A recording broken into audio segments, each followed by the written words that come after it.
ছাত্ৰ ছাত্ৰীসকল আশা কৰোঁ তোমালোকে ভিডিঅ'বোৰ চাই আছা। এইটো ভিডিঅ'ত আমি অনুশীলনী 6.5ৰ 4, 5, 6 নম্বৰটো আলোচনা কৰিম। আশা কৰোঁ তোমালোকে ভিডিঅ'বোৰ চাই ভাল পাই আছা আৰু যদি ভাল পাই আছা তেতিয়াহ'লে চেনেলটো ছাবস্ক্ৰাইব কৰি দিবা। আহা আমি ভিডিঅ'টো আৰম্ভ কৰোঁ। 4 নম্বৰটো দিয়া আছে যে ABC এটা সমদ্বিবাহু ত্ৰিভুজ যাৰ C কোণ সমকোণ। প্ৰমাণ কৰিব লাগে যে AB square equal twice AC square. এইবিলাক সহজ অংক, বেছি টাইম নালাগে। কেতিয়াবা এইবিলাক অংকত 2 নম্বৰৰ ওপৰত নাথাকে আৰু কেতিয়াবা মাল্টিপুল চইচ বা শুদ্ধ উত্তৰ বাছিব দিলে এইবিলাকত 1 নম্বৰো দিয়ে। গতিকে আমি কেনেদৰে প্ৰমাণ কৰে এইটো চাই ল'ম। দিয়া আছে ABC সমদ্বিবাহু ত্ৰিভুজ। ABC এটা সমদ্বিবাহু ত্ৰিভুজ। C কোণটো 90 ডিগ্ৰী, C কোণ 90 ডিগ্ৰী। প্ৰমাণ কৰিব লাগে AB স্কুৱেৰডাল টুৱাইজ AC স্কুৱেৰৰ সমান। এতিয়া অকল তেনেদৰে নিদিব পাৰে, টুৱাইজ AC স্কুৱেৰ ঠাইত টুৱাইজ BC স্কুৱেৰো দিব পাৰে, কাৰণ টুৱাইজ AC ঠাইত BCও হ'ব পাৰে। এতিয়া কিয় হ'ব পাৰে মই কৈ আছোঁ। আমি পাইথাগোৰাছৰ সূত্ৰ মতে আমি কি পাম? পাইথাগোৰাছৰ সূত্ৰ মতে AB square equal BC square plus AC square. ABডাল হ'ল অতিভুজ বা কৰ্ণ। গতিকে AB স্কুৱেৰ মানে কিমান পাম? কৰ্ণ স্কুৱেৰ ইকুৱেল ভূমি স্কুৱেৰ প্লাছ লম্ব স্কুৱেৰ। গতিকে আমি কিমান পাম? BC square plus AC square. তাৰমানে এইটোৰ স্কুৱেৰ আৰু এইটোৰ স্কুৱেৰ যোগ।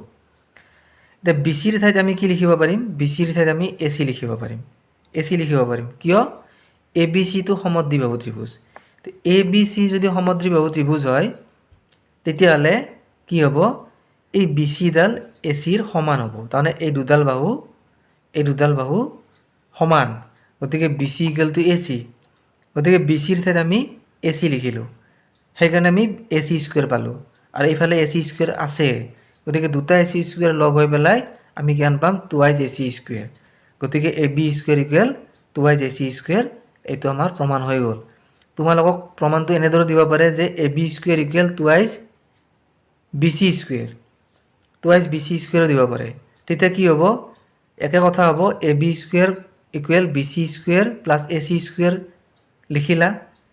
তেতিয়া কি হ'ব? এই ACৰ ঠাইত আমি BC কৰি দিম, কাৰণ BC ইকুৱেল টু AC। তেতিয়া আমি ACৰ ঠাইত আমি BC লিখি দিম।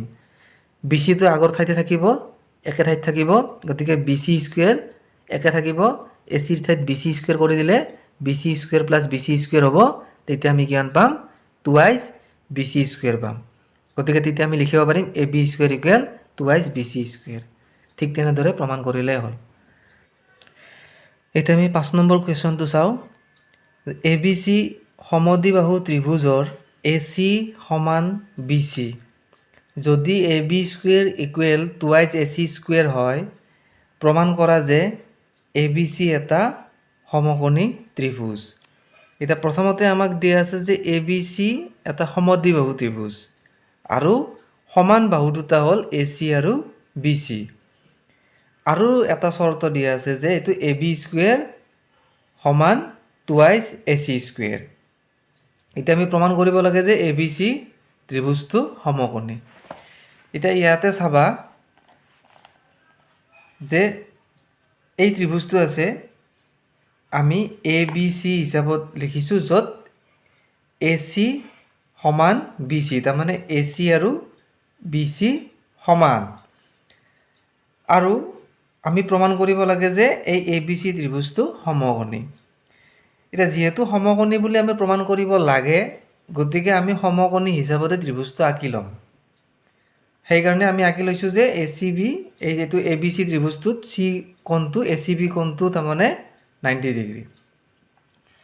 এতিয়া আমি সমাধান কৰিম যে AB square equal twice AC square দিয়া আছে। এইটো AB square equal two twice AC square.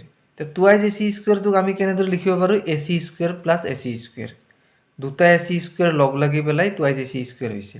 গতিকে এইটো ভাঙি লিখিলোঁ আমি AC square plus AC square. এতিয়া আমি কি কৰিম? এই AC স্কুৱেৰটো ছেম থাকিল আৰু AC স্কুৱেৰ ঠাইত আমি কি লিখিছোঁ? BC স্কুৱেৰ লিখিছোঁ। কিয় লিখিছোঁ? যে এইটো AC সমান BC, তাৰমানে আমাক দিয়া আছিল AC সমান BC, গতিকে BC স্কয়াৰ লিখিলো। গতিকে পাইথাগোৰাসৰ উপপাদ্য মতে কি হ'ব, ABC এটা সমকোণী ত্ৰিভুজ। কিয় আমি পালো যে AB square equal AC square plus BC square, তাৰ মানে এই যেটো অতিভুজ এই AB স্কয়াৰ কাৰ সমান পালো আমি, এই দুটা বাহুৰ বৰ্গৰ যোগফল, তাৰ মানে AC square plus BC square equal আমি AB স্কয়াৰ পালো। এতিয়া আমি 6 নম্বৰটো চাম।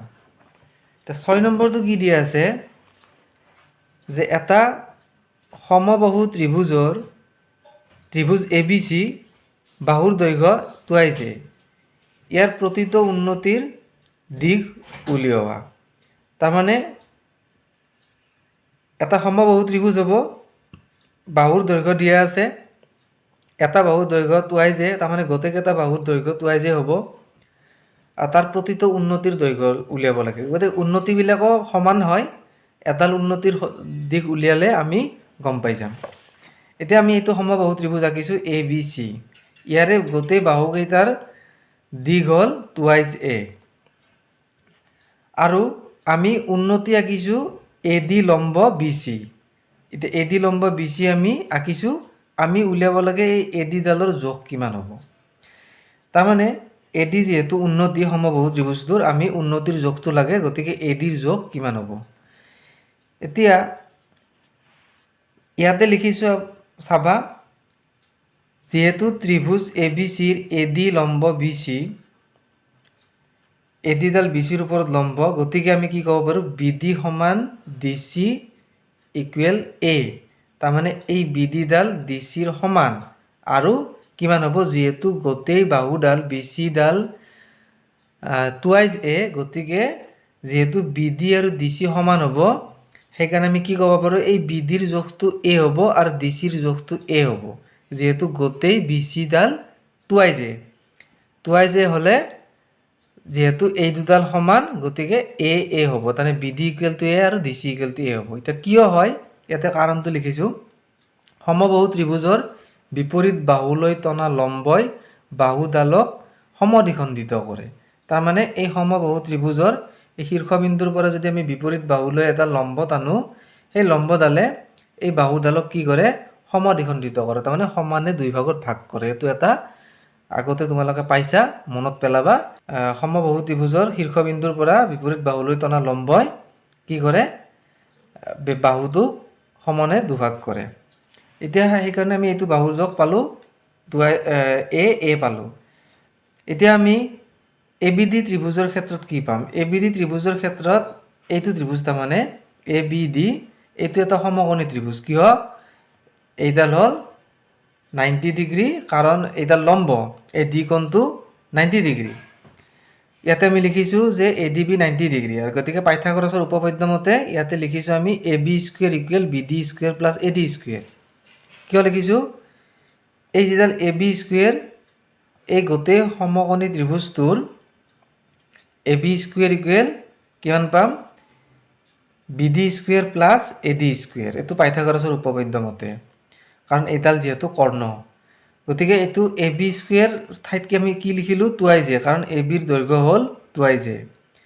আকৌ BDৰ দৈৰ্ঘ্য কিমান, BDৰ দৈৰ্ঘ্য হ'ল A, তাৰমানে BDৰ ঠাইত আমি A লিখিলোঁ, গতিকে আমি BD স্কুৱেৰ মানে কিমান পালোঁ, BDৰ ঠাইত A লিখিলোঁ, BD স্কুৱেৰ কিমান পালোঁ, A স্কুৱেৰ, আৰু AB স্কুৱেৰ মানে টুৱাইজ A স্কুৱেৰ। আকৌ AD স্কুৱেৰ আমি উলিয়াব লাগে, কাৰণ ADৰ মানটো আমি নাজানো, ADৰ মান আমি নাজানো।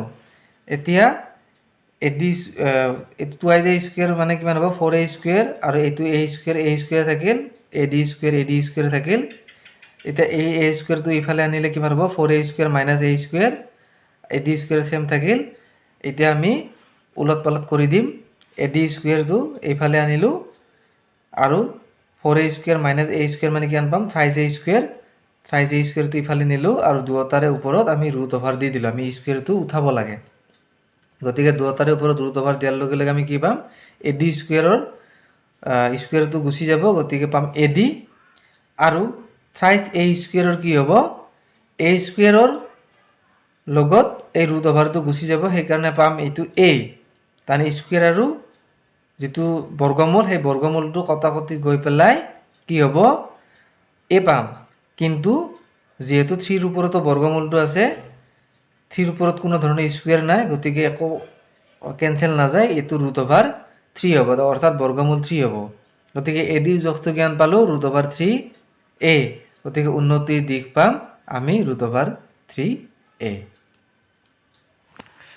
আকৌ এটা নতুন ভিডিঅ'ত লগ পোৱাৰ আশাৰে ধন্যবাদ